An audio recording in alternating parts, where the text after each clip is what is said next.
tontoto akumba muna moko maku tata nzambi ngeizola ye tontoto akumba muna moko maku utuloloka kwetwe dada utufile kenda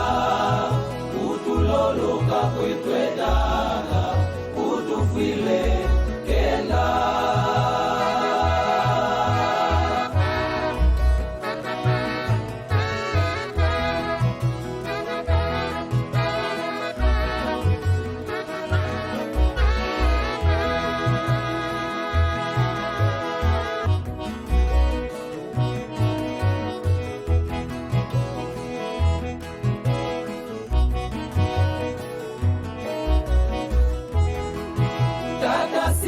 Kimangu kyangani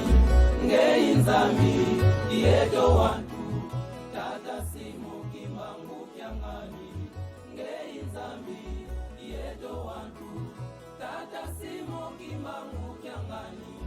ngei bebe yeto toto tata simo kimangu kyangani.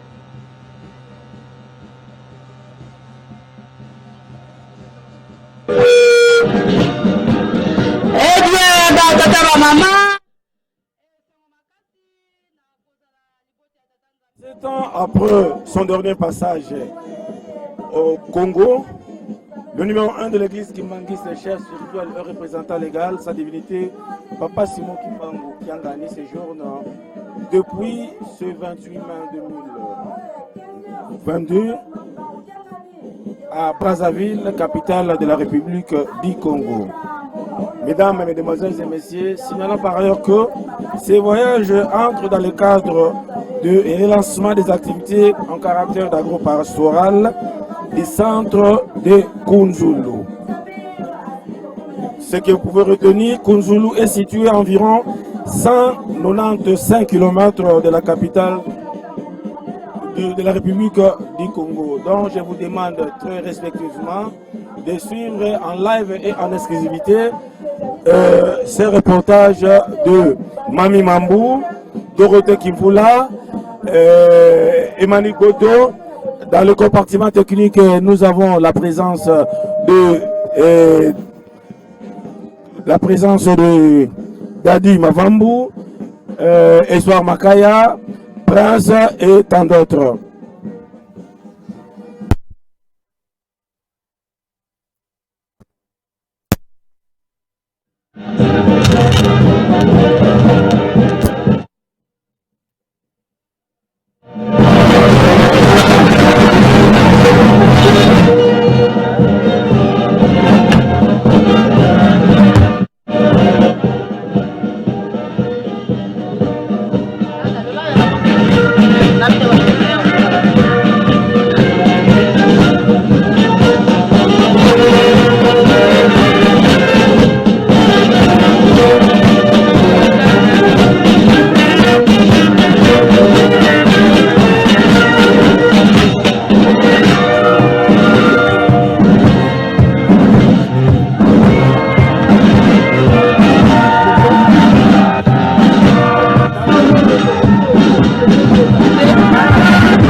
6,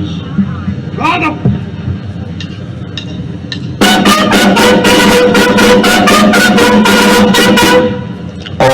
Passe pour quelqu'un pour le salut, ça, oui.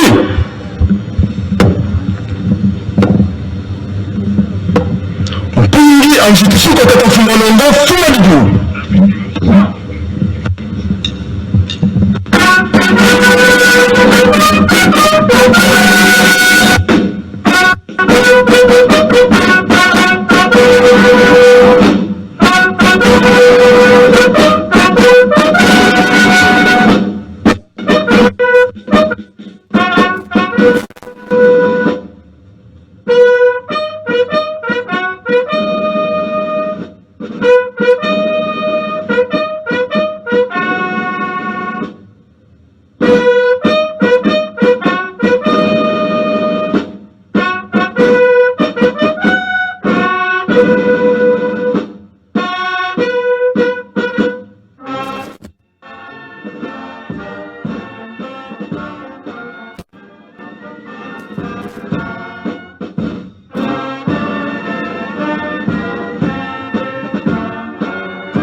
Mais fixe.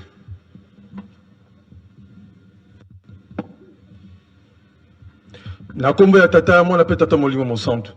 Papa Simo Kimbangu ki anganjame molimo mo centre. Biso asoda na pe lingomo beto liboso na ko pesa okembo pe lokume bongo semena nzambe na biso. Okoksi biso elaka ya kunata mabeli ya kunzulu na tina ete ezali laka na yo tata molimo mo centre. To senge no papa ndongo memi biso to komi na kati na kimia. Séjour na biso mobima tumi pesi na boko na yo yonde zala musungi mobateli na biso na ba programme nyonso keleka kati nesika yonde zala mobateli musungi pe motambusi na kimia to sengi kimia na lingomba les trois kongo pe mokili mobimba okombo ya nzambe tata mwana tata molimo mo santu amen.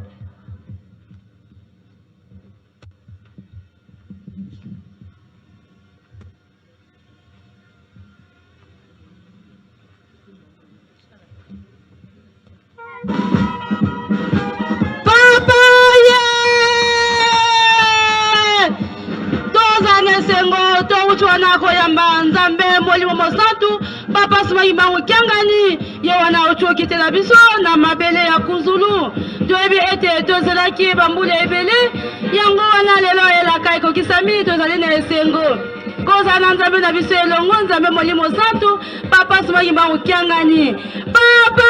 ye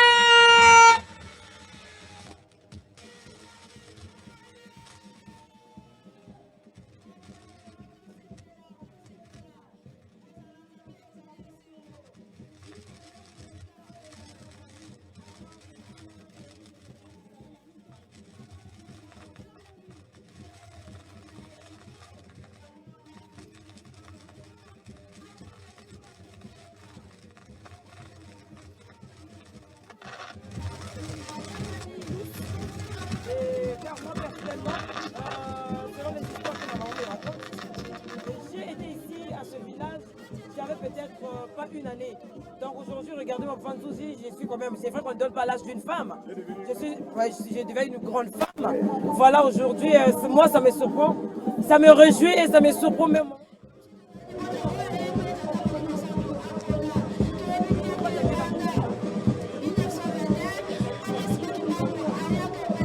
C'est aussi le bâtisseur de ce centre agricole agro-pastoral de Kunzulu. Aujourd'hui, papa Djangenda est revenu pour une deuxième fois par son nom, son nouveau nom, papa Simagmo Kiangani Babandouzi, et qui encore met ses pieds ici à Kunzulu. Et franchement, c'est une joie, papa Babandouzi. Je ne sais pas comment l'expliquer. Nous sommes tellement émotionnés, moi personnellement. Et vous allez peut-être voir dans la délégation Babandouzi. Nous avions eu des chargeurs de cabinet qui étaient avec nous, qui sont venus avec nous, les conseillers directs, le chef spirituel lui-même, toute toute l'équipe de la presse, le représentant du maire de Kitele, Madame Stella Memsa Sassou-Nguesso. D'accord. D'abord, vous allez suivre dans les images que notre confrère de la presse a eu à faire au village de Mbé. Ce monsieur a expliqué, a donné des explications précises qui montrent pourquoi le village Mbé. Et en tout cas, ils en parlent aussi en langue, le roi du Mbé, parce que ici c'est le Gongoulou. En ce moment net, est-ce qu'il y a des autorités traditionnelles, des autorités administratives et politico ici présentes? Non, à part traditionnel, oui, parce que là vous allez voir, il s'est présenté avec 2 chapeaux. Le représentant du maire de Kintele, et il représente en même temps aussi les autorités de l'État. Voilà pourquoi vous le voyez aussi en rouge, car le rouge est très symbolique, Papa Nzouzi, traditionnellement, vous le savez bien. Et donc voilà. Et nous avons aussi la présence de nos consoeurs de la télévision, oui, nos consoeurs sur les journalistes, de la télévision nationale congolaise et de la DRTV, les dépêches de Brazzaville. D'ailleurs, nous avons devant nous la consoeur du Télé-Congo. Elle au moins, elle pourra nous expliquer et ce qu'elle a vu en route, ce qu'elle a eu à constater, car c'était un endroit où personne ne peut manquer de mots. Maman journaliste, notre consoeur, nous voulons au moins savoir par rapport à ce que vous avez vu en route, qu'est-ce que vous a marqué et quelles sont vos impressions de mettre les pieds ici au centre agricole de Kunzulu? C'est pour une première fois? Merci beaucoup maman. D'abord, je me présente. Moi, c'est Mélanie Georginyanga de Télé Congo. Et c'est pas pour la première fois que je sois ici. Je suis même née à Kunzulu, Miranda. Je suis issue plutôt d'une famille religieuse. Mon grand-père s'appelle Guy Daniel. Il fait partie de ceux qui ont implanté cette religion ici à Kunzulu, Miranda. Et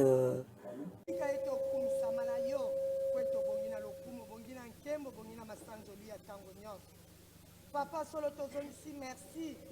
ko banda tongo comme si sonne de koyo na bolingo boyo papa tolo bani na tango esebele kina mitema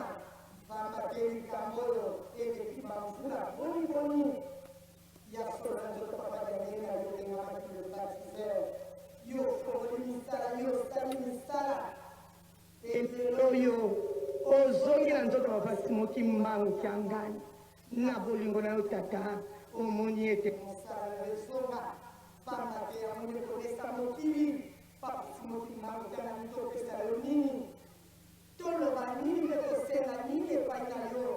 nzambe na biso tata na biso papa merci na osali biso oyo osali bana na yo ya rc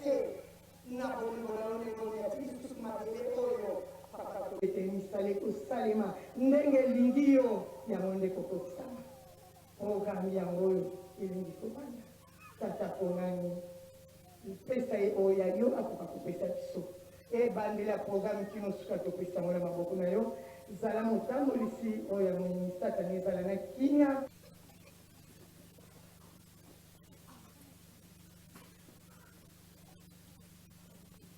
Okumbe ya tata mwa pili mosante tokofungula mokano mwa tata nzambe na nzembe bayuta ya kama ekobanda 1 jusqu'à 5 tout le monde bana kotanga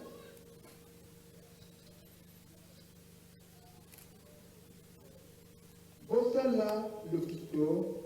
na kosepisa liboso na yawe bino bato na mokili bosalela ye na esengo boya liboso na ye na loyembo boyeba ete yawe ye azali nzambe ye azali asalisi biso liboso ezali bato na ye tozali bato na ye pate na elanga na ye. Bokota kati na likwede na ye na matani. Na lopango na ye na kosanzula bakamu na ye. Bosanzula nkombo na ye. Nzambi Yawe azali malamu. Bopoto na ye ekosila te. Tolo na ye ekotikalaka na lipota na libota. Okombe ya tata mo innocent. Amen. Tout le monde. Notre Père qui est aux cieux, que tu nous sois sanctifié, que ton règne vienne, que ta volonté soit sur terre comme au ciel. Donne-nous aujourd'hui notre pain de ce jour. Pardonne-nous nos offenses que nous avons à nous offenser. Ne nous unis pas la tentation mais du jour de malin,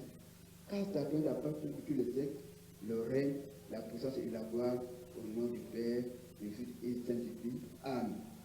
Ndem.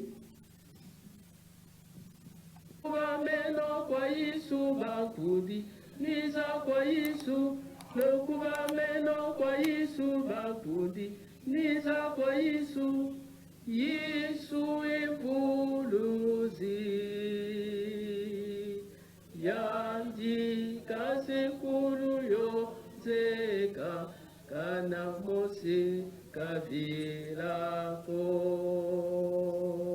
lokuba meno kwa Yesu bakudi niza kwa Yesu lokuba meno kwa Yesu bakudi niza kwa Yesu Yesu imvuluzi yandika sikulu yo nzeka kana mosi kavilako. On a oué la tango, batatana ba maman, ba ndeko na ngai bilenge basi to mibali. Vraiment tozana ba histoire moko ya kitoko. Ya koloba na siko yo me tango ndeza na bisote. Mais to koloba quand même makambo mibale kuna na tina na lisanga oyo esangisi biso lelo awa. Likamba liboso to koloba yango yo. Na 1995 toyambaka délégation moko ya kawa na tango wana papa Mfikwe Victor mtazalaka président du collège na biso. Amemaka délégation moko wa papa bazalaka na kati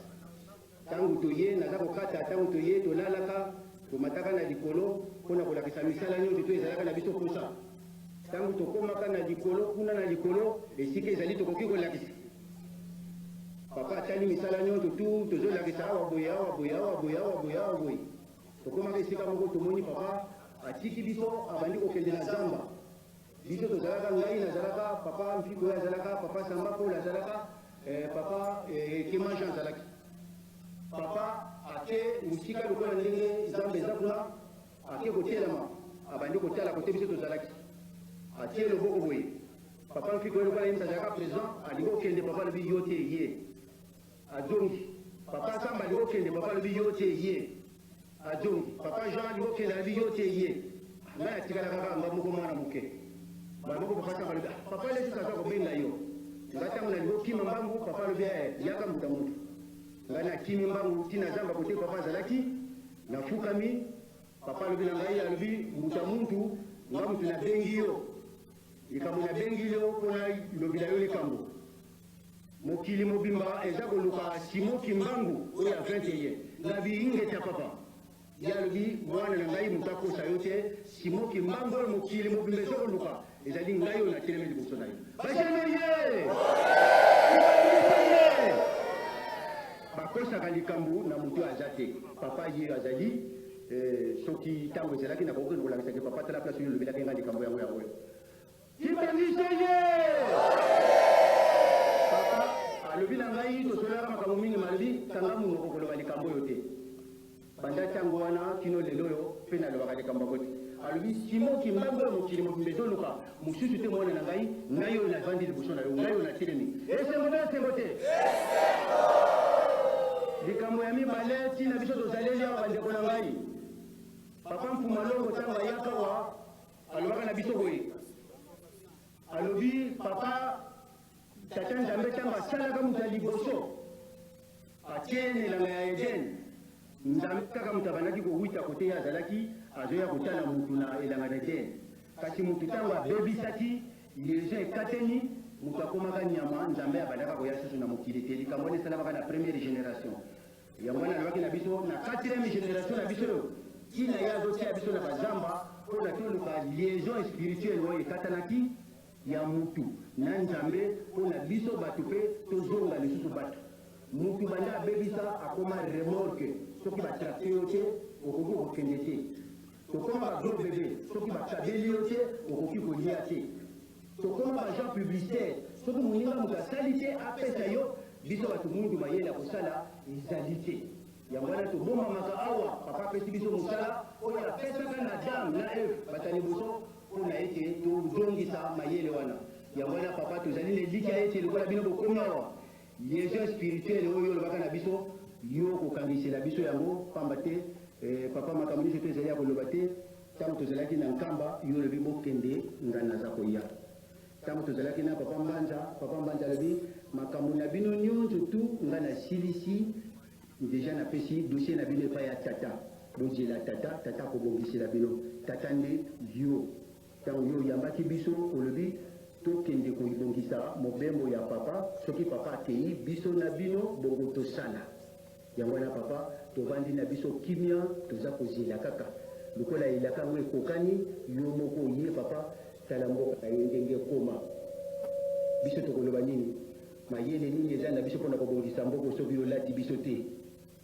yo ye mpona kolanse mosala papa lanse nano misala na mitema na biso mpe na banzoto na biso bongisa mpe biso papa tozalaka mingi me totikali moke yango wana papa mpona mingi ya koloba te bagene boya nano tofongola mwa kole wana mpona tosukisa na biso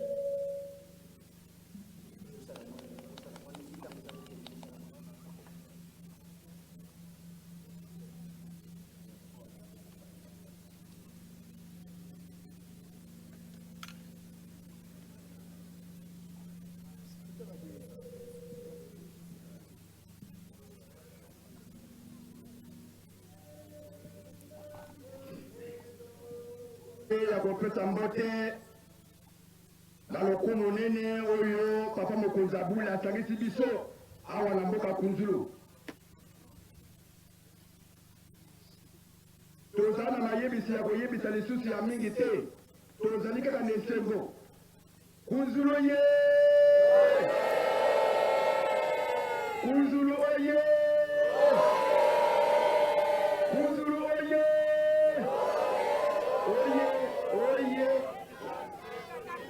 expliqué de l'église Kimangis. Na kome ya tata mwana pe tata Molimo Santo papa sino kimbamu tata Molimo Santo oye tata Molimo Santo oye ngeko toyata oye oye papa simo kimbamu tiangani Molimo Santo eyokani mokimwima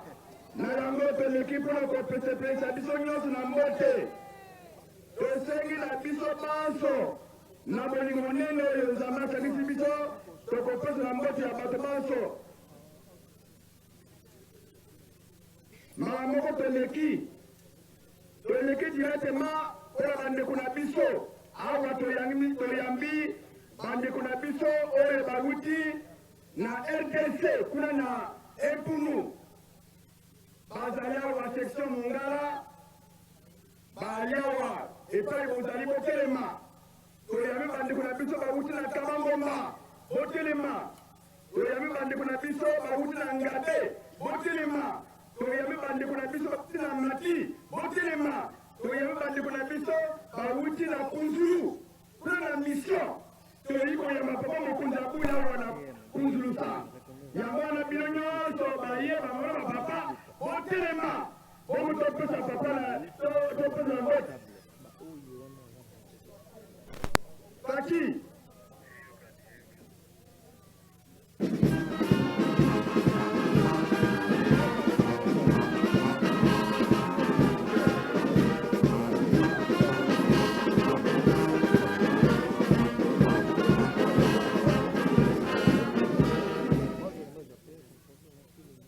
mbote pesa mili topesa na papa na biso mama na biso mbote na koma ta mwili musana na koma tata mwana tamwili musana peleki directement pona kopesa mbote lokumo awa toye sous préfet azali awa te tozali na mokonzi oyo azali kotamisa mabele oyo toza nango chef de village de Kunzulu azali na Brazzaville empêché azali awa te tozali na secrétaire général oyo ya Kunzulu mwana Kunzulu mpe centre esika ozali mokonzi telema mpona yo mpe topesa yo mbote amonana baki bosepelisa ye papa mbama Ferdinand topesa papa na biso mbote nakoma ata mwa eta molimo sana nakoma tata mwana ta molimo sana na tenyo topesa papa na biso mbote nakoma ata molimo sana nakoma tata mwana ta molimo sana toleki directement kopesa mbote na représentant ya le maire de Tintele azali kati na biso otelema tomona bino mpe topesa bino mbote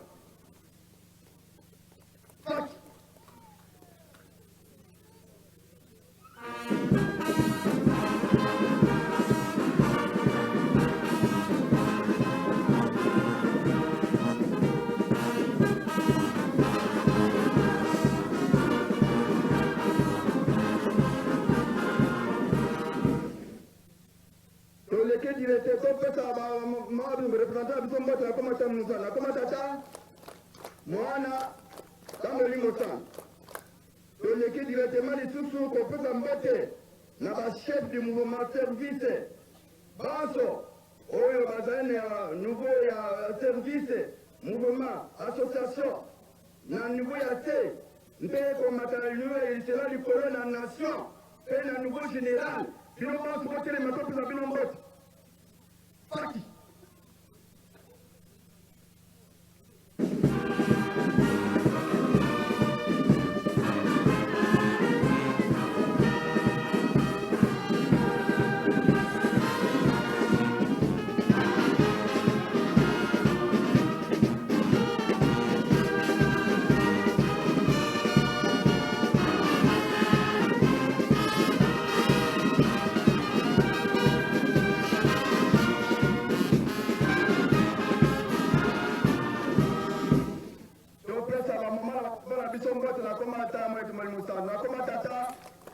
mwana tala molimo sana toleki mpona kotemisa bambuta na biso na collège exécutif national banso bambuta collège botelema topesa bino mbote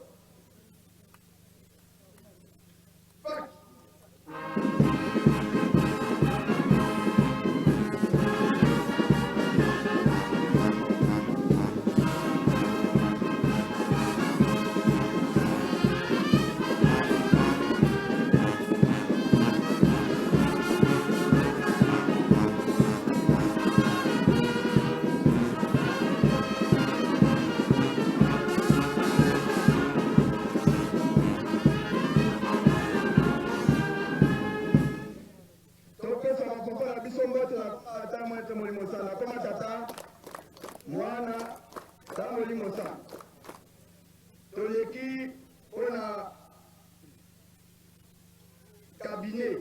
na bamembre de cabinet nyonso oyo bazali kati na biso bambuta botelema topesa bino mbote paki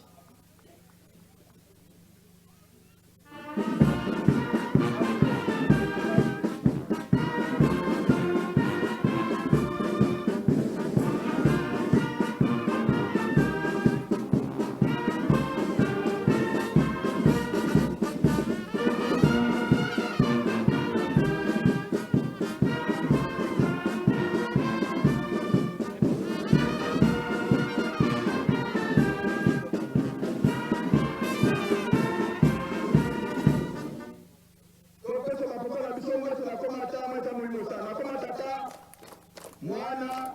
tata molimo sana bambuta na fiere nyonso bovanda bino na ntango oyo toyoka mongongo ya papa directeur de cabinet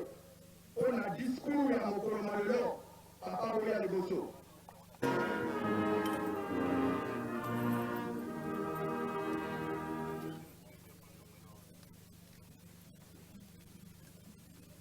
Au nom du Père, du Fils et du Saint-Esprit, Monsieur le directeur général de FIGA, Monsieur le représentant du maire de Kintélé, Monsieur le chef coutumier, distingués invités à vos titres et qualités respectifs, chers papa et maman Kimagistes, au nom de sa divinité, Papa Simon Kimbangu Kiangani, nous avons le grand plaisir de vous adresser nos salutations le plus chaleureuses et de vous souhaiter la bienvenue au centre agro-pastoral Kimagiste pilote de Kunjulu, tout en vous exprimant nos sentiments de gratitude pour avoir répondu présent à son invitation malgré vos multiples et lourdes charges. Aujourd'hui, jour spécial du lancement des travaux au centre agro-pastoral Kimagiste pilote de Kunjulu, le chef spirituel et représentant légal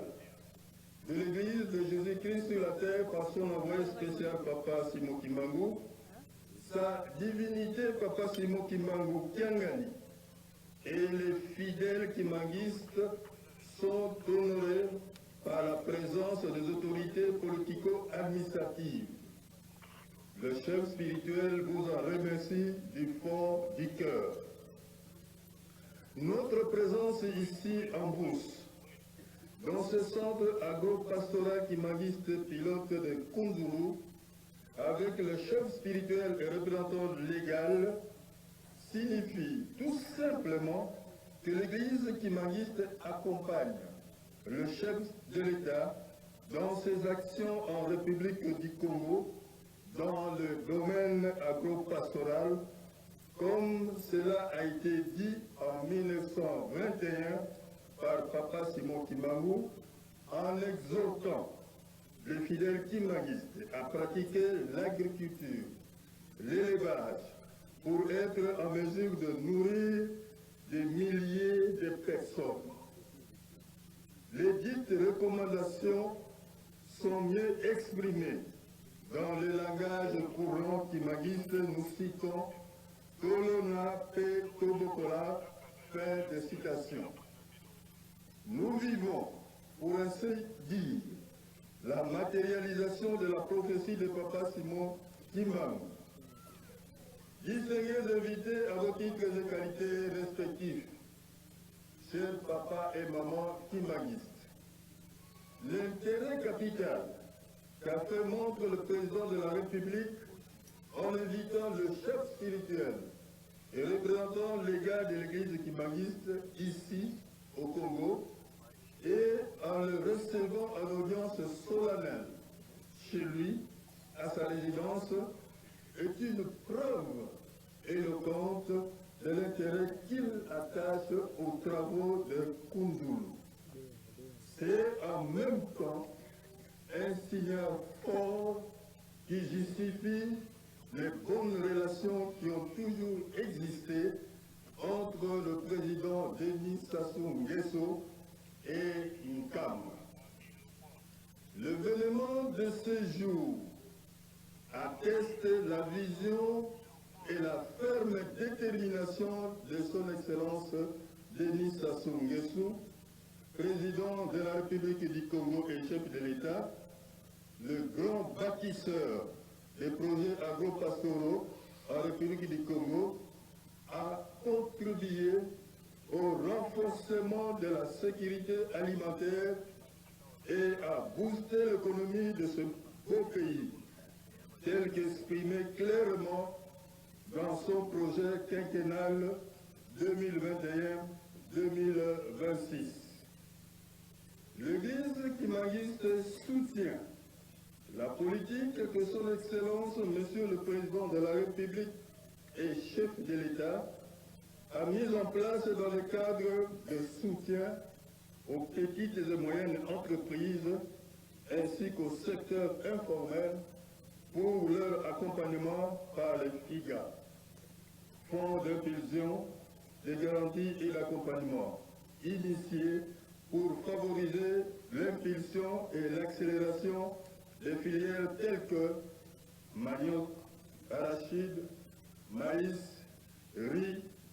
soja, blé, courge, haricots, cultures pérennes et les cultures maraîchères. Toutes ces filières seront réparties progressivement sur une étendue de plus ou moins 98 880 hectares. En outre, la transformation de ces produits agricoles est une activité à haute intensité de main-d'œuvre. Son impact sur le secteur de l'emploi est très important, car elle sera capable de résorber considérablement le chômage des jeunes et des femmes désœuvrées. C'est un moyen efficace de lutter contre la pauvreté, notamment celle des populations les plus vulnérables, à travers la création des emplois et des activités rémunératrices. Distingués invités à vos titres et qualités respectifs, chers papa et maman Kimagis, le lancement de ces travaux par l'église Kimagis, sous le haut patronage de son Excellence Denis Sassou Nguesso, président de la République du Congo et chef de l'État, ouvre une nouvelle ère à la République du Congo et à la sous-région du bassin Congo-Océan, qui va booster davantage la production agricole, d'autant plus qu'elle bénéficie d'un bon climat, d'un sol fertile et d'une diversité des terres qui représentent autant d'éléments essentiels pour la réussite du dit secteur. Ce lancement est le reflet du message de Papa Simon Kimbangu en 1921 qui conscientisait ses fidèles et l'homme de son époque en leur demandant de s'organiser, de cultiver, de faire de l'élevage et de construire, car ils accueilleront les nations du monde entier. Les dites recommandations sont mieux exprimées dans le langage courant kimagiste. Nous citons Corona P. Tobokola comme dit si haut. Nous sommes sans ignorer et non plus surpris que tout a commencé ici en République du Congo en passant par la reconnaissance officielle de l'église kimagiste par le pouvoir colonial français en 1958. Puis, la construction du premier temple kimagiste à Kisasa Biboubou dans le secteur de Boko. Et voilà aujourd'hui le lancement des travaux dans le domaine agro-pastoral pour nourrir les milliers de personnes. C'était encore pour la première fois dans l'histoire de l'église kimagiste, depuis la vague des indépendances des pays africains, qu'un chef d'État africain puisse songer à honorer Papa Simon Kimbangu en imprimant des timbres à son effigie. Cela a eu lieu ici, en République du Congo, par son Excellence Denis Sassou Nguesso, président de la République du Congo et chef de l'État. Mais également qu'il a décoré la fanfare kimagiste de la République du Congo de la médaille de mérite, sans oublier qu'il fait la promotion de cette même fanfare kimagiste en la retenant à des grandes manifestations officielles dans le pays de la sous-région du bassin Congo-Océan. Du reste, nous sommes très heureux d'être les témoins privilégiés de ce lancement des travaux du projet agro-pastoral de Kunzulu, qui sera désormais inscrit en lettres d'or dans les annales de l'Église kimagiste et de votre cher et beau pays, la République du Congo. Ce qui se fait aujourd'hui et maintenant là va aider non seulement la République du Congo, mais aussi toute la sous-région de l'Afrique centrale à migrer vers un développement économique profitable à toutes les populations des pays qui la composent. Nous souhaitons donc plein succès au centre agro-pastoral kimagiste pilote de Kunzulu. Monsieur le directeur général de FIGA, Monsieur le représentant du maire de Kintélé, Monsieur le chef coutumier, distingués invités à vos titres et qualités respectifs, chers papa et maman Kimagiste, nous ne pouvons clore cette cérémonie officielle sans pour autant remercier celui sous le haut patronage duquel ce grand projet agro-pastoral a vu le jour. Nous citons son Excellence Denis Sassou Nguesso, président de la République du Congo et chef de l'État, ici représenté par l'honorable Stella Mecha Sassou Nguesso, empêchée, la marraine de ce grand projet agro-pastoral de Kunzulu, pour son soutien inconditionnel à l'œuvre salvatrice de l'envoyé spécial de notre Seigneur Jésus-Christ, Papa Simon Kimbangu. Depuis son accession à la magistrature suprême de ce merveilleux et beau pays. Nous le remercions également pour la paix sans laquelle nous n'aurions pu nous retrouver en ce lieu. Nos remerciements s'adressent également à Madame la ministre des Petites et Moyennes Entreprises, Artisanat et du secteur informel pour son attachement à ces projets. Il en est de même de son Excellence Monsieur le ministre de l'Agriculture, de Monsieur le ministre, le directeur général de FIGA, sans oublier les directeurs généraux des banques ici présents. Que vive le centre agro-pastoral kimagiste pilote de Kunzulu, que vive la République du Congo, que vive son Excellence Denis Sassou Nguesso, président de la République du Congo, chef de l'État et garant de la nation, le grand bâtisseur de projets agro-pastoraux en République du Congo, que vive la sous-région du bassin Congo-Océan, que vive sa divinité Papa Simon Kimbangu Kiangani, chef spirituel et représentant légal de l'église kimagiste, que vive l'église kimagiste, que vive la ville sainte de Kamba, Nouvelle-Jérusalem. Papa, oyez! Papa, oyez! Papa, oyez! Papa Simon Kimbangu Kiangani, Onimosa, Oliva,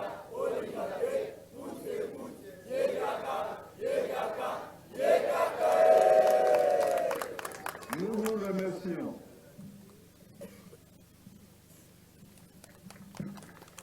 Comme on dit, papa directeur de cabinet, vous pouvez faire la tradition, on a commencé à Moussa. On a commencé à Tata. Mana, Kamoli Moussa.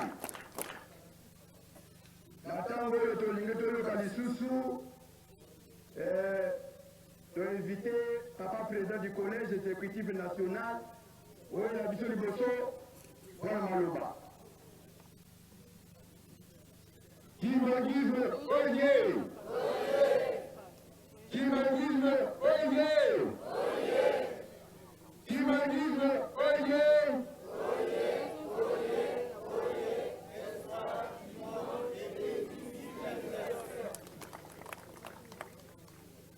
Congo Brazzaville, oyez!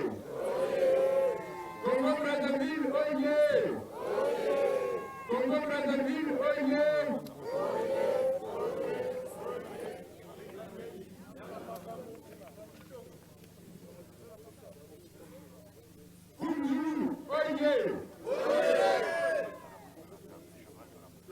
slogan ndenge epesamelaki biso na papa Mfumalongo. Kunzulu oye! Kunzulu oye!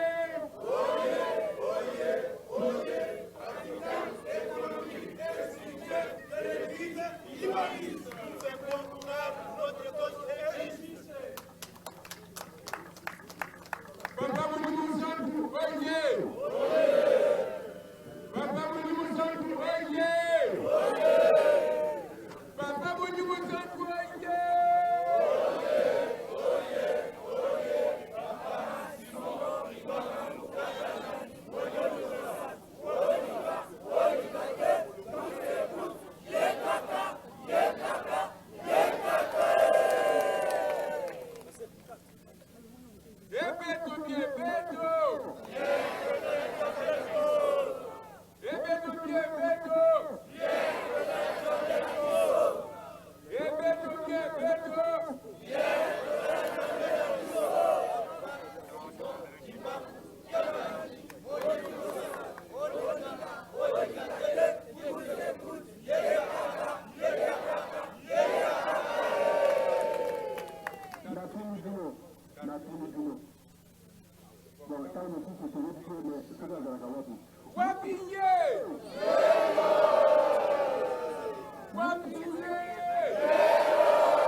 Aponi de tata na biso tobenga kikomo na ye Fatoma. Pe apesi mission. Alobi la Fatoma boye. Nazana bana na ngai ebele na ngambo ya mai. Kende na kopesa elembo. Soki okomona banzete misatu minene telemi na pene na mai. Okotambola muke okomona signe mboko. Signe wana oyo papa alobaki ezalaki nini. Totimoni mabele, tomoni bakaserole ya bakoko, ya argile ebomamaki na kati kuna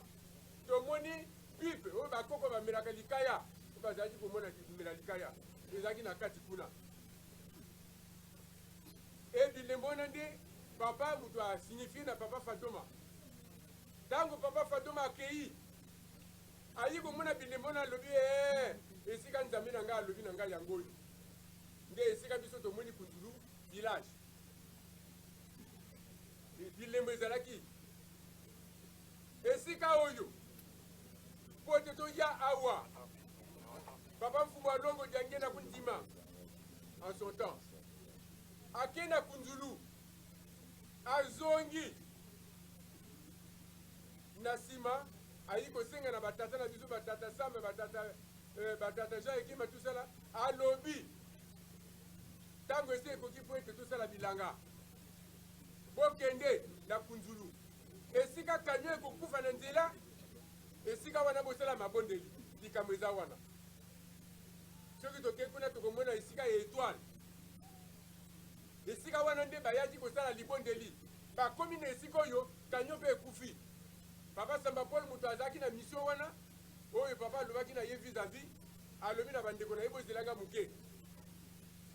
bavandi akoti na zamba nzoka nde akendeki kosala libondeli asilisi azongi ntango bakomi bake kopesa rapport epai ya papa nde a partir na ntango wana papa asolicite bajeune po ete baya awa kobanda misala awa ngai ndeko na bino moto naza koloba je fus le premier pionnier oyo abandaki misala awa ndako ya liboso biso bato totongaki yango ya centre awa donc ezali eloko ya mutu te ezali centre ya mutu te ezali centre ya biso yango wana batata mpe bamama confusion ezala te mutu soki alobi likambo nini te ezali mabele ya papa Simon Kimbangu Kiangani ye moko mpenza ayebi makambo nini atiaki awa yango wana amemi mosala awa ndenge papa azali koloba papa Diangenda konisi balobaki ete Kunzulu ekoleisa mokili mobimba Kunzulu mosusu te bongolo miso yango wana batata mpe bamama tozala na esengo oyo avandi azali nzambe tolanda ye aveuglement papa Simon Kimbangu Kiangani oye papa Simon Kimbangu Kiangani oye papa Simon Kimbangu Kiangani oye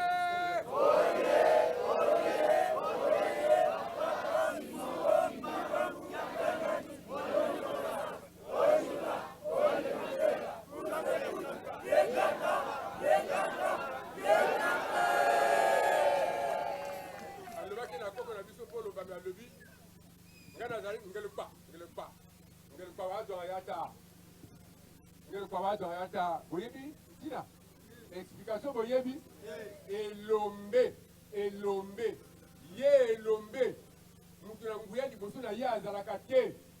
alobi nga naleki polo babi nga naleki likolo elombe aleki likolo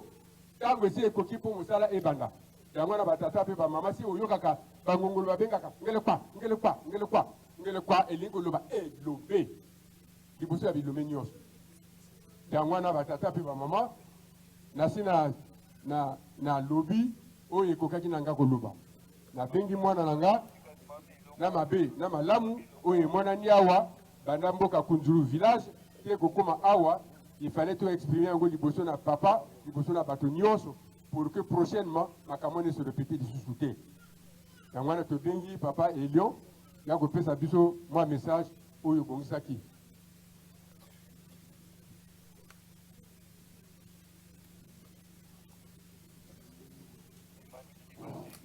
nabengi bana nyonso ya Kunzulu ezala ya Kunzulu village to centre tobelema awa bana ya Kunzulu nyonso Kunzulu village Kunzulu centre tobelema awa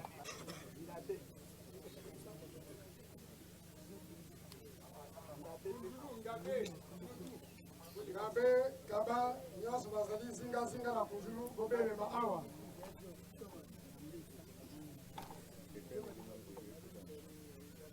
malonga ya bosengi polisi ya bana ya Kunzulu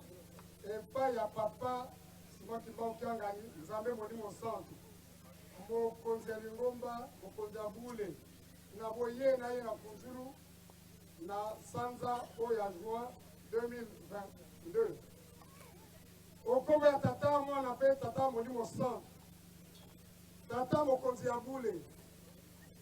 tata Molimo Santu Nzambe na nguya Nzambe kati na bato elite ya mokili mobimba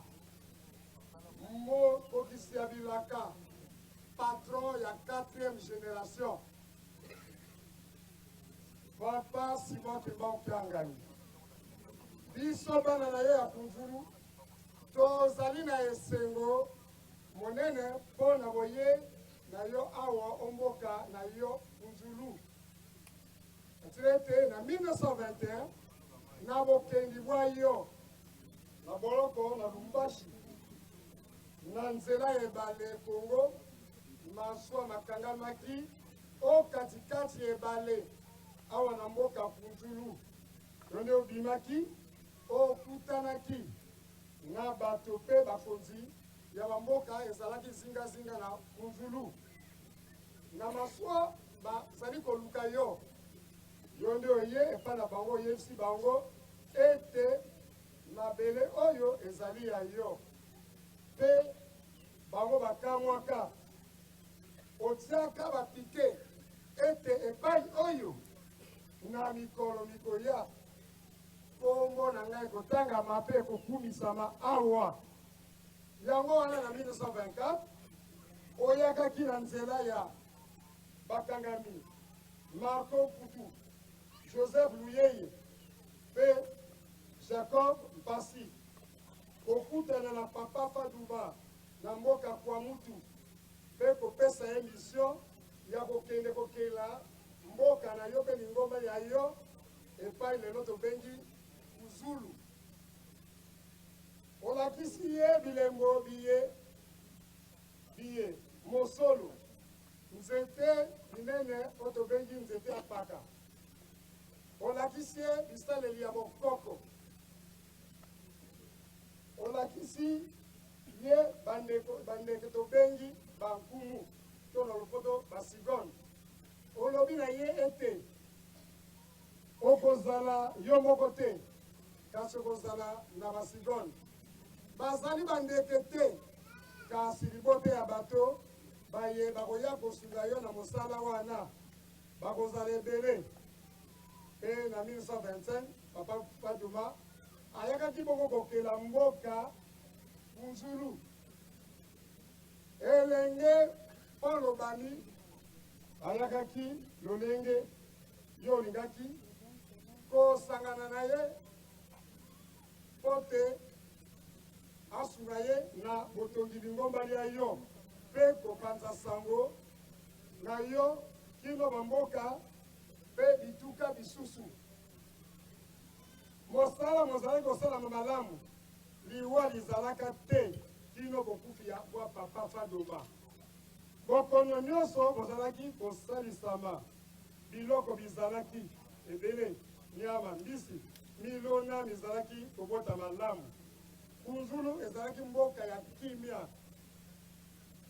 mboka ya bolingo mpe etondanaki na bomengo bato bazalaki kowuta bipai na bipai mpo na yo kotonga na Kunzulu Kunzulu ezalaka solo mboka ya Nzambe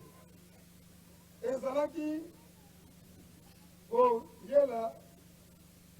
bakoko na ozalaki koyela bakoko na biso mpe batata na biso ntango nyonso ata kozalaki kuna na boloko mboka Lumbashi makambo mabango nyonso bazalaki kozwa mbano ya kitoko na 1957 le 11 novembre nde otalisaki na yo moko mokumbi na nzoto ya papa yange na kotima kosangisa biso bana ya Kunzulu na bandeko mpe bazalaki kuna tozalaki koyebana te oyo ya parti sud ezalaki esengo monene tata Paul Obambi ayakaki nde kosangisa mangomba nyonso oyo akelaki ye nde aboyaki mangomba misusu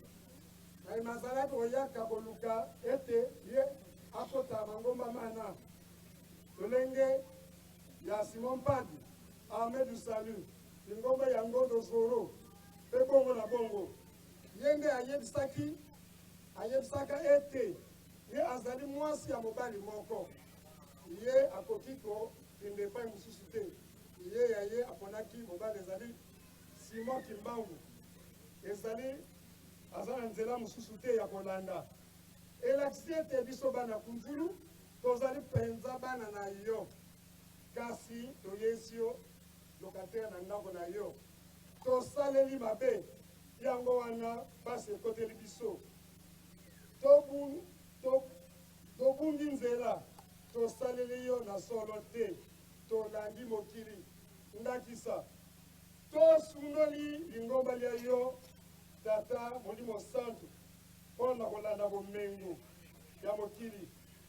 tozali kotika kosambela mokolo mwa eyenga mpona kolanda masuwa epai wapi toza kokende mombongo yango wana na kanda ya mai tosalaki yo na 1970 otumbaki mboka kunzulu mobimba po te batikaki yo babanda kolanda bomengo ya mokili ekobo ekoti makasi na mboka na mpe kosoba nzemi mpe kobwaka bana eza mwana mondo abotami babwaki na zamba tozwi bakisi ya ndenge na ndenge mpona kokangisa bambisi banyama mpe banyama na zamba mpe ilona toseli yo makambo na ntango oyakaki na 1983 na nzoto ya papa Jangenda tolobi ete pasi nyonso ya kunzulu totiaki yango na likolo ya papa Jangenda nde ayebisaki biso boye mokolo mosusu na koyaka tokovanda me mingi bakozala lisusu te bakokima po te bino boyebi ebale eza nango na mbisi zamba eza nango na nyama oyo akangisi kisi te azalaka ya ye moko oyo kuna na mai mbisi ezalaka ya ye moko lolenge nini mpe mokolo alobaki bokende peshe tokola azali awa mbisi ekozwama mpe bapapa bakendaki peshe mpe batondisaki bwate na bambisi lindoki ekoti makasi na kunzulu mboka na yo koboma mpe kobwaka baninga bokonda mabe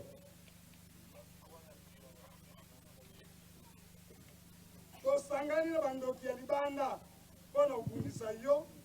mpe kokangisa nzela ya misala mpe boyeba yo na kunzulu to na centre tokoti lisanga ya bandoki baye bazalaki kobebisa misala ya centre agricole ya kunzulu boyibi toti liboso songisongi mpe lokuta elati biso bana mingi ya kunzulu basundoli lingomba lia yo mpe balandi mangomba ya bapaya oyo tobengi nzambi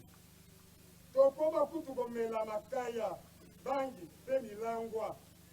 totieli bosoto na mboka na yo solo eyokani makasi epai na yo na bino molili ekoti makasi tokwei na libulu molai na ntina wana olobaki ete nakoboma kunzulu ekokoma matiti bato bakobima mpe na nsima nakoya kotonga mboka ya sika tokanisi lelo tokomi na esika wana kunzulu lelo etikalaka matiti pamba na boyebwa yo lelo nzambe na biso totie elikya tozali elikya mpe kondima ete oye kozokisa kunzulu oyo nakelaki na batata mpe bakoko na biso mpe okoboma mpe okosepisa tokomi lelo na esika wana nzambe na biso nzambe bolingo nzambe mawa mokonzi ya bakonzi nzambe elombe nzambe molimo santu nzambe ya kobika na biso mpe mokokisi ya bilaka tokwe osala makolo mai yo olimisa biso na monso tosaleli yo ya mabe totioli yo totangi nkombo na yo na lokuta tosaleli banzambe misusu tozangi kotosa bambuta totioli bango tovingi bango tobengi bango lokuta na ntina maye bazalaki koteya biso na ntina ya bilaka oyesi bana kunzulu na nzoto ya papa oyebisaki bana kuzula na nzoto ya papa Jangenda ete soki bobebisi centre ya Kunzulu nakozwa na bino likambo te, kasi tata na ngai surtout bino bana ya Kunzulu toyokisi yo soni na miso ya moyini. Tata kamata biso zongisa biso ndako na yo tosopi makilama bato na mboka Kunzulu na ntina mabe na biso otangisa biso mibeko ete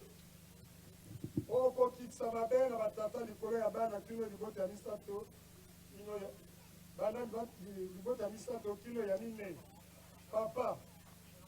limisa biso zongisa biso omotema mwa yo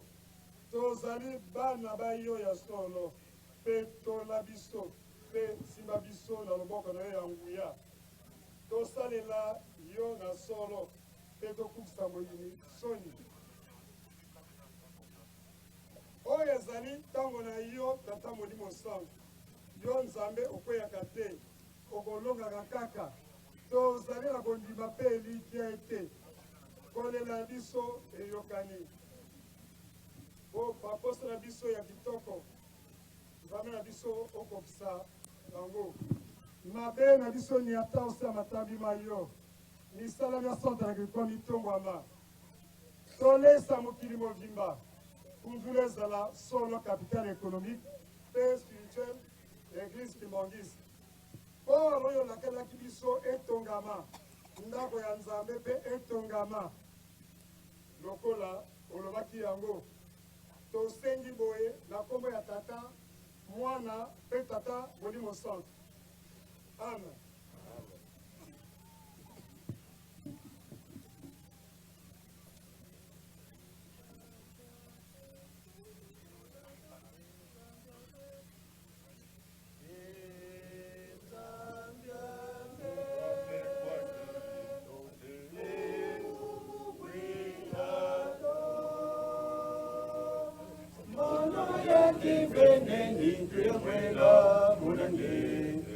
Basifo watundisa Satana weti kundanda Nangenye kakanyika swamina Basifo yatinange Fufu kyambe kwa ngenje nina Kadinge inzamyame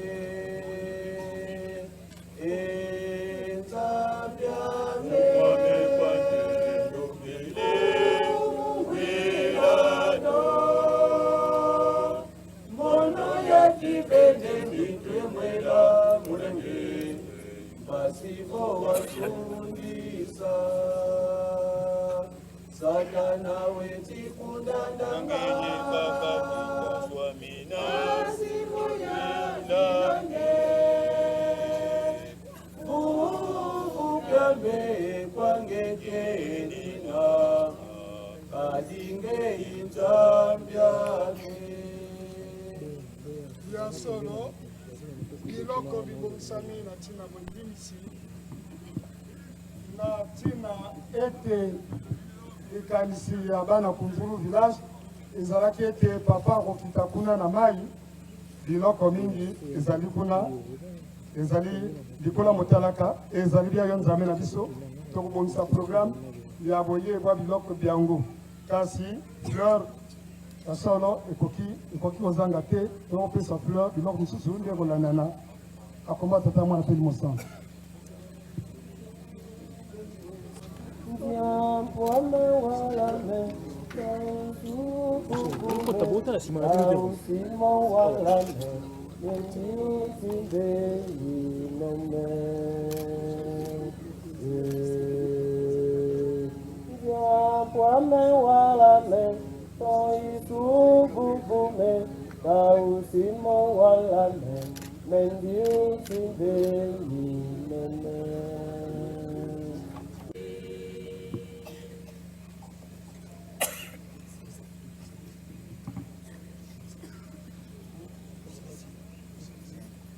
Ici, boy, na koma ata moi ta molimo san. Tozali kolanda suite ya programme na biso. Papa na mama bokulo bana. Mokana Nzambe tene koloba na Romains chapitre 13 verset 1 à 2. Natina ya bakonzi ya l'État. Tozali na mokonzi na biso oyo aza komema na marine ya Kunzulu, ya force publique kuna na Kunzulu. Atambuli makolo 1 2 7 km.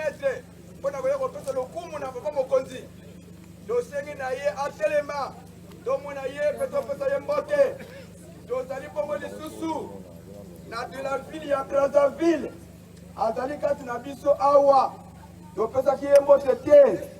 Papa mokonzi ya ville ya Brazzaville. Telema topesa bino pe mbote bala moko faki. Mwana na molimo sana.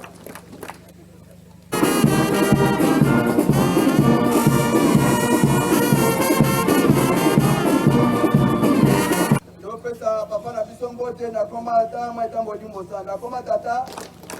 mwana na molimo sana dosengi na mama na biso atelema to pesa bino mbote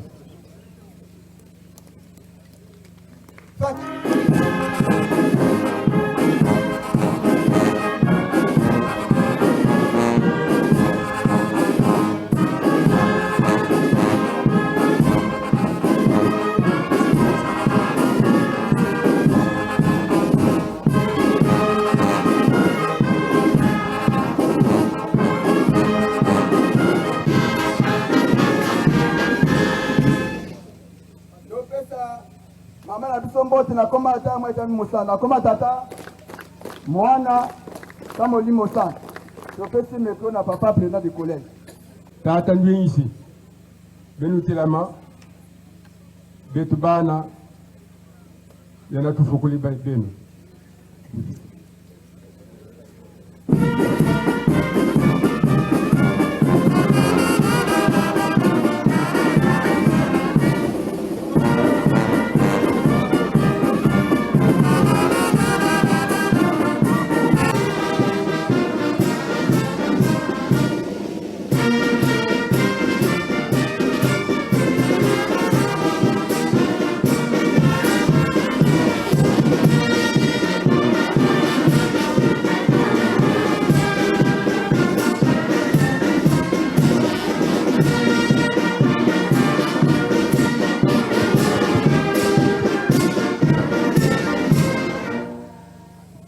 ya solo batata pe ba mama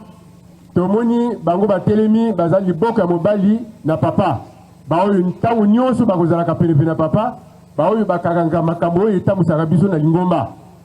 malamu nde toyeba yango mpe topesa bango mbote ya kafu mbote na esengo mbote ekokende mokili mobimba oyo ekesepelisa papa molimo santu topesa bango mbote na kombo ya tata mwana mpe molimo santu na kombo ya tata ya mwana molimo santu. Merci Batata Bovana.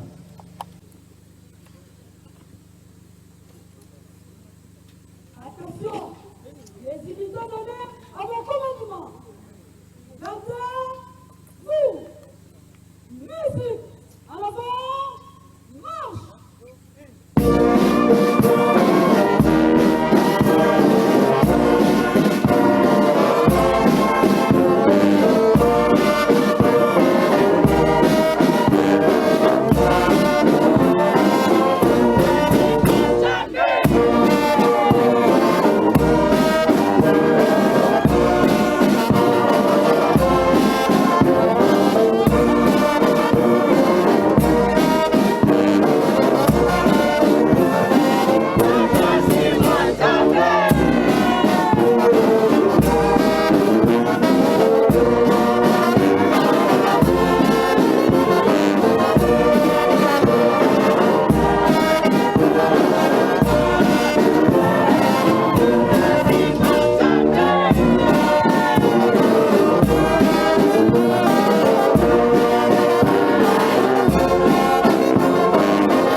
Kimbangisme oye!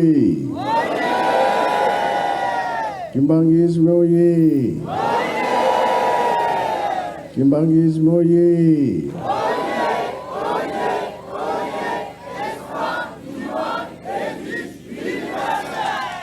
Kamba oye! Kamba oye! Kamba oye!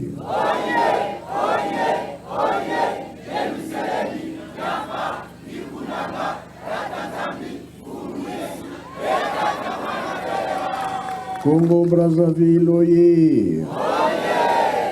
Congo Brazzaville oye! Congo Brazzaville oye!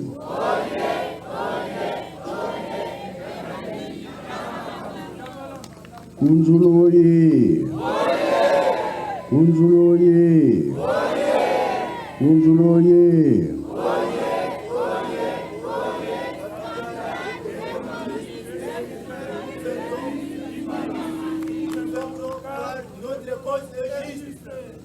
eloko nini boza nango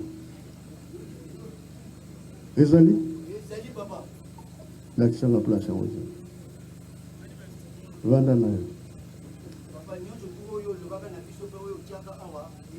yo eunwe embazie bilomo byankulu yangalala esengo bie esengo te kiese voga kiese kui sai voga sai kui na Kongo tata mwana pe tata Molimo Santo nazali esengo mingi biso nyonso tozali awa tozali esengo tosalaki programme kuna na Nkamba ke foto ya na Brazzaville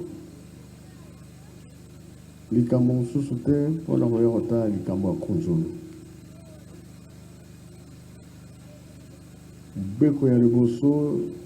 ya Lingomba tosaleta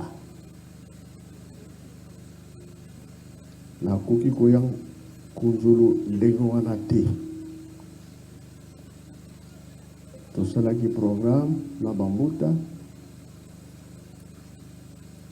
na batata conseil direct tomona chef de l'état mokonzi ya mboka toke kuna bayambi biso kitoko tata mokonzi tosololaki baminite ebele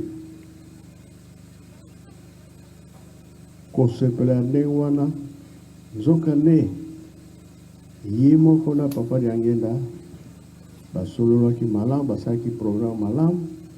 konzi mpe ayaka awa na Kunzulu donc na nga lelo ata bolobi nini ngai eloko nango na esengo oyo tosololi na président nao na ya malamu na yoki ata bobakisi makambo nini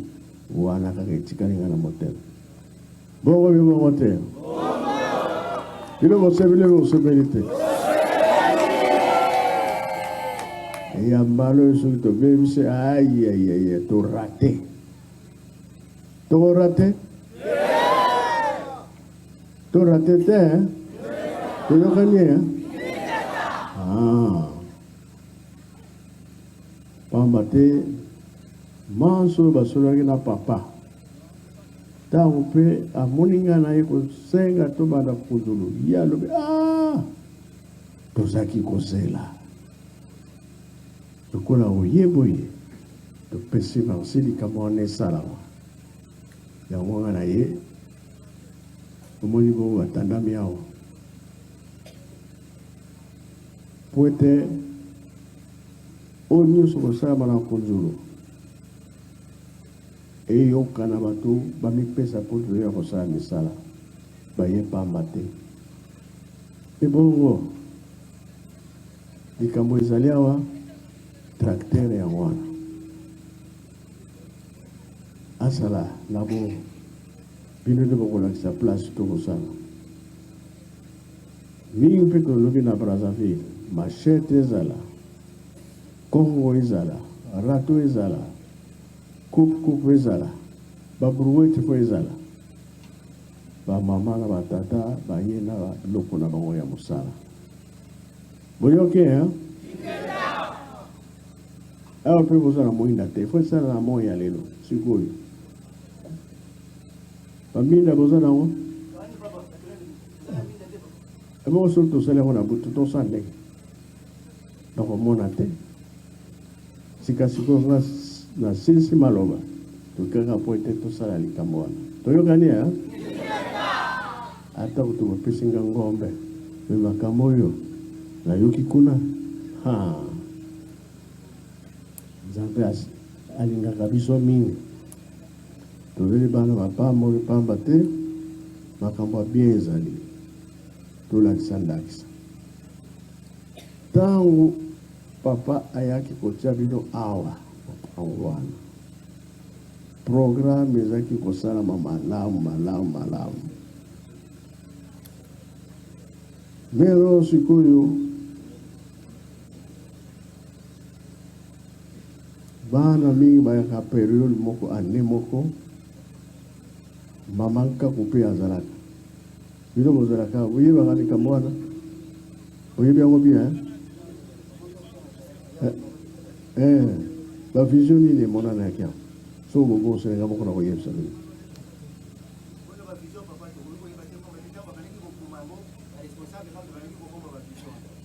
baange belutanga mbazi ange bobengaka ye nani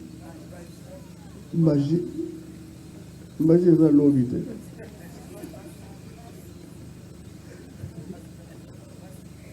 baange bamonanaki bafandi kolakisa ndenge nini ya kosala misala oyebi yango mpe oyebi te omoni bora te ezonga mpe ezonga te po mundele nde asalelaka biso avion ye kaka asalelaka biso mituka ye kaka asalelaka biso babato biloko nyonso na batrain me oyo bavie ezalaki awa makasi baza kolakisa bino nini misala biloko ezalaki na mosala makambo ebandaki kitoko papa se oyebi te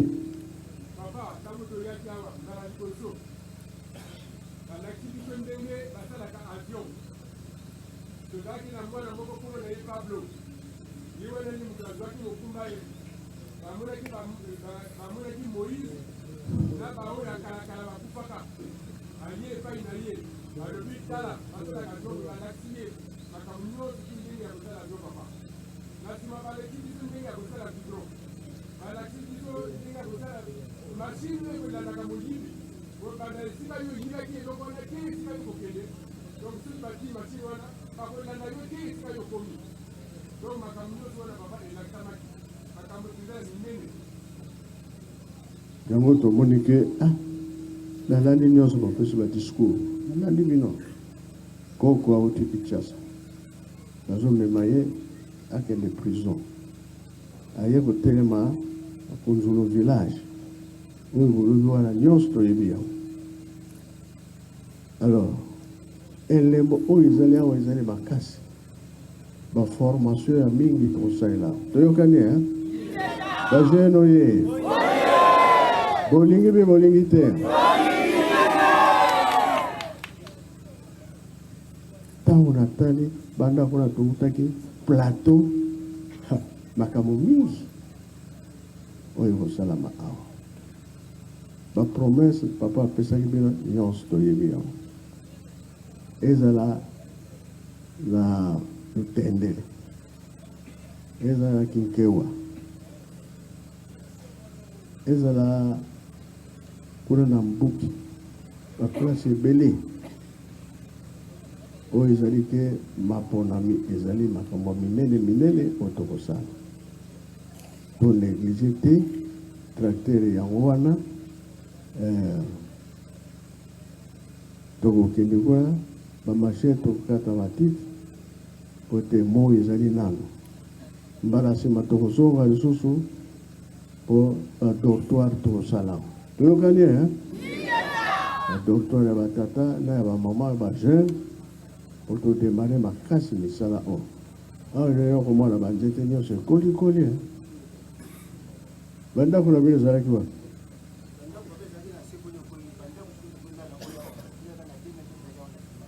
ya papa wapi yango yango natikaka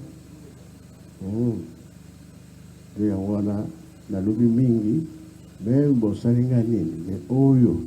ya kitoko kitoko na tosololi na mokonzi ya mboka eke na biso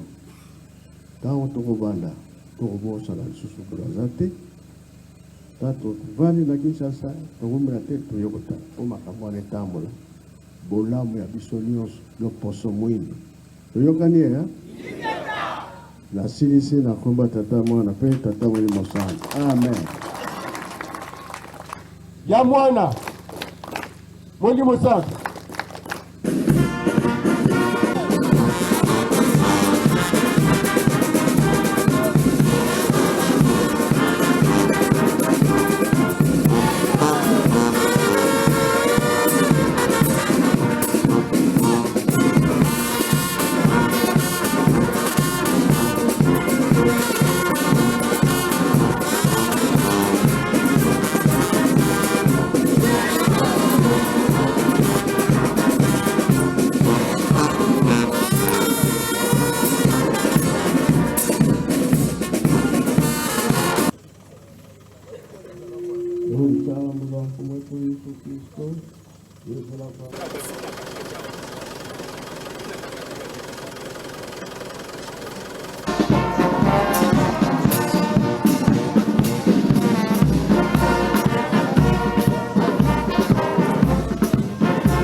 Bonjour,